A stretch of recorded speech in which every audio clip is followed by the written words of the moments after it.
Hi there, Jesse Schewel here from jesseschewel.com. It's Sunday, December the 31st, the final day of 2017. I'd like to give you my college football year in review. I've actually published this in article format at my website as well. You can have a look at that there. What it is basically I have an introduction followed by bullet points of the top 10 most interesting happenings during the 2017 college football wagering campaign for myself. So let's start with me reading the introduction, and then I'll break down the top 10 list. So, there are a few games remaining on this season's college football schedule, but with no more games in 2017, I thought it would be interesting to take a look at the numbers for the calendar year. I came into the 2017 season enjoying my best season ever with college football. I capped it off with a huge win with Clemson in the national championship game. My overall record for the calendar year of 2016 was a phenomenal 48-29 for a profit of 16,346 units, a winning percentage over 62%. Now, those of you who know a lot about gambling would know that it's extremely rare for anyone to hit over 60% for an entire season. So heading into 2017, I told myself that it was going to be pretty difficult to repeat what I had done the year before. I would be happy with anything over 55%, and I'd be absolutely ecstatic if I could hit 57%. Turns out that I finished with a record of 64-46 for a profit of 10,270 units and a winning percentage over 58%. So obviously, I'm pretty happy about those numbers. Contrary to what some people in the media might say, nobody wins 60% of their bets every year. So let's break down the top 10 most interesting happenings in 2017 for my college football betting. Let's start out with January 9th, 2017. The Iceman wins with Clemson +7 in the national championship game. So I had Clemson. I predicted the Tigers would win outright, and it concluded, of course, my best college football season ever. Pretty happy about that. So, moving on, the next point. February 22nd, 2017. The Iceman beats Clemson wide receiver Mike Williams and Stanford running back Christian McCaffrey's NFL Combine bench press records. This came about just in February. I'm sitting there watching TV, watching the NFL Combine, and a lot of these kids that I've seen play all year are doing their bench press, and I just couldn't believe at how weak some of the scores were. And I figured I'm an old man, but I can probably beat these guys, so I thought, why not give it a shot? So I did, and I think Christian McCaffrey struggled to do 10 reps at the NFL Combine at 225 pounds. Mike Williams did a 13, maybe 12 and a half, depending on your point of view. And I was able to rattle off 17 reps at the ripe age of 41. And why not? I was pretty proud of myself. I'm going to try it again this year, but don't count on me being able to do that again. Anyways, June 5th, the next point, June 5th, the Iceman releases his college football game of the year on an early line for week 1 of the 2017 season. So it was a couple months before the season even started, but I saw a week line and I thought, you know what? This is probably going to be the best bet I'm going to find all season long. Might as well make it my game of the year.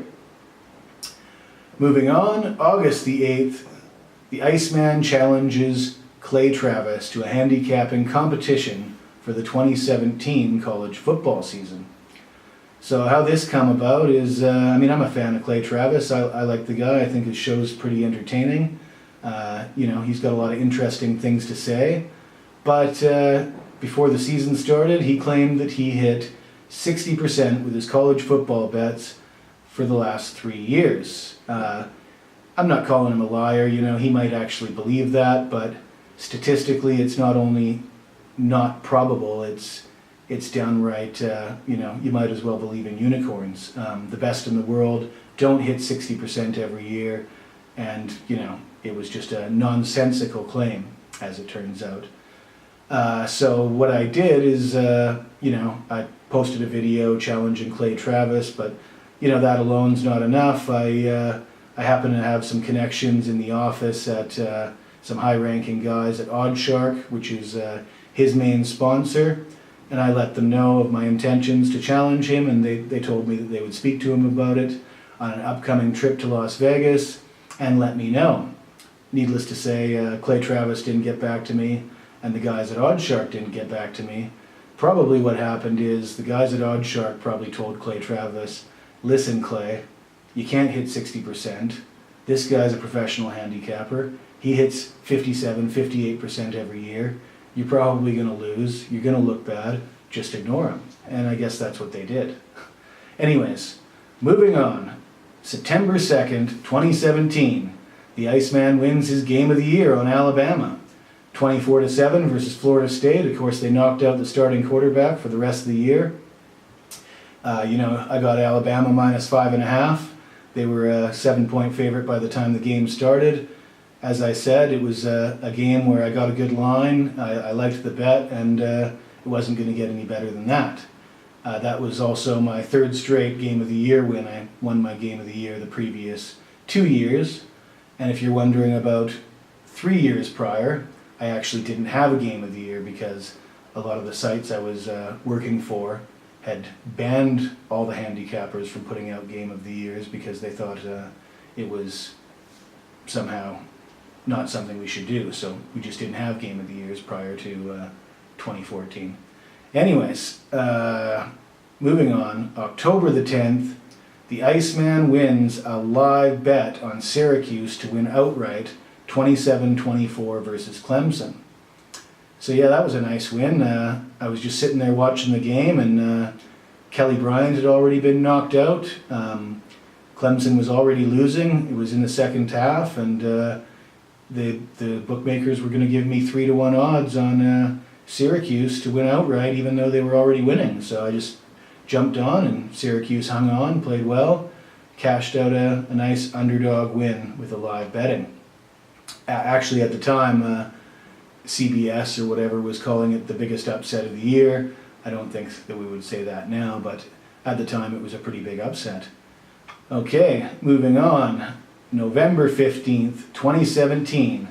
The Iceman bets Don Anthony that Alabama will not win the national championship. So how this comes about is Don Anthony's another handicapper. He posts on Twitter, he says, I think Alabama's going to win the national championship. Anybody want to bet me? Any takers at even odds? And I'm looking at this and I'm thinking, well, Alabama's plus money at the books to win. So, I mean, to bet against them, you're going to have to lay probably 160 or 180. And he's going to give me even odds. Good bet, I'll take it. Sign me up for $500. So that was it. That was the bets on. I copied the Twitter post, and Don and I publicized it in both our social media accounts. So the bet's on. So the next item on the list, November 25th, 2017, Alabama loses to Auburn and is eliminated from the SEC championship game.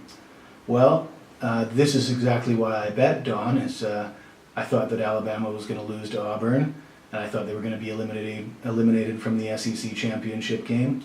And after that game, of course, Alabama jumped to 4-1 to win the national championship. So theoretically, I could have just bet $100 on it right there and guaranteed myself to walk away with $400. But what's the point of that?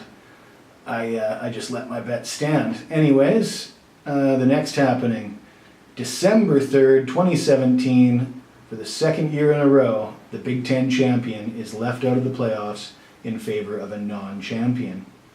And this is something that I totally disagree with, not just because I have a small $500 bet, but I guess the big thing here is if the Big Ten champion isn't going to the playoffs, why do we have a championship game? Why do we have conference championships?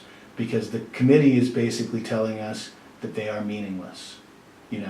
When a non-champion gets in over a champion of the Big Ten, and by the way, the Big Ten's undefeated in bowl games right now, but their champion's not in the playoffs.